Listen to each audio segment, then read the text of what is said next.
Welcome to Jannat Learning's digital class. This video is for the summary of Hidden Figures. Chapter 1, A Door Opens. We hope you will find this informative and helpful.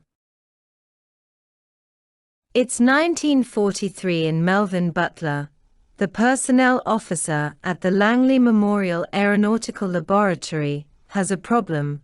One of Langley's divisions needs to hire 100 junior physicists and mathematicians, 100 assistant computers, 75 minor laboratory apprentices, 125 helper trainees, and 50 stenographers and typists immediately. That division, the National Advisory Committee for Aeronautics, the NACA, is a civilian agency charged with advancing the scientific understanding of aeronautics and disseminating its findings to the military and private industry. Since the NACA operates out of the Langley airfield, its scientists are in the midst of Army planes, which reminds them that the physics and engineering problems they are working out will have real-world implications. America's aircraft industry has recently become the largest in the world in terms of building and designing planes. Aircraft manufacturers work daily with scientists at the Langley Laboratory. Every plane prototype gets checked by a team at Langley. So there is a great need for engineers, but also for support staff for these engineers, including mathematicians. At this time, mathematicians are mostly women. Melvin Butler spreads the word throughout colleges and universities in the South that Langley needs math graduates to come and work. Philip Randolph, the head of the largest black labor union in the country, has recently demanded that President Roosevelt open wartime job contracts to black applicants. Under much pressure, Roosevelt gave in, which meant that jobs at Langley opened up to black women. Black women from colleges in and around the South apply for and win spots as computers have Langley.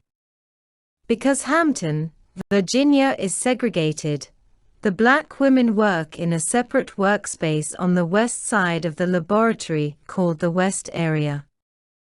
Butler keeps their hiring relatively quiet, allowing them to matriculate into the Langley Laboratory without fanfare.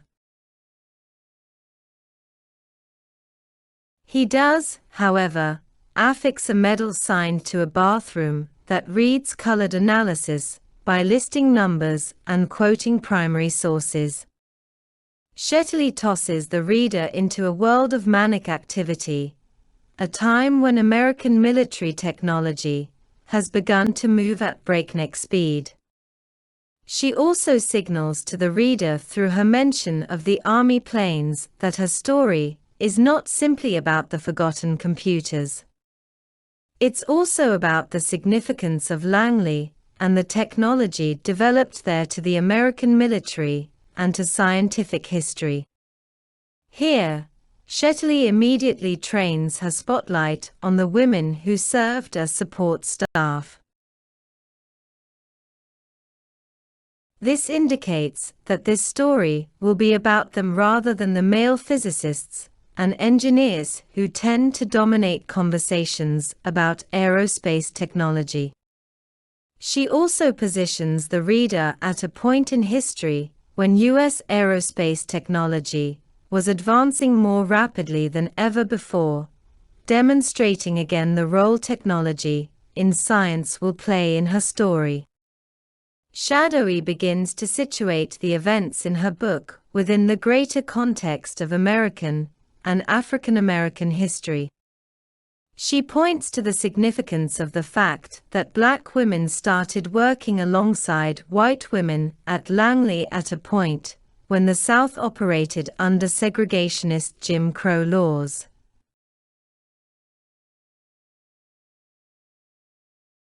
Here, Shetley also places racial progress and technological progress side by side, suggesting that integration in the development of aerospace technology happened in parallel, even in tandem. This will continue to be true throughout the book. Thank you for attending the Jannat Learning Digital class. Our mission is to help you achieve academic success and unlock your potential. Our content includes study tips, exam preparation strategies, course overviews, and more. Join our community of motivated learners. Subscribe to Jannat Learning for regular updates and valuable insights. Good luck and goodbye.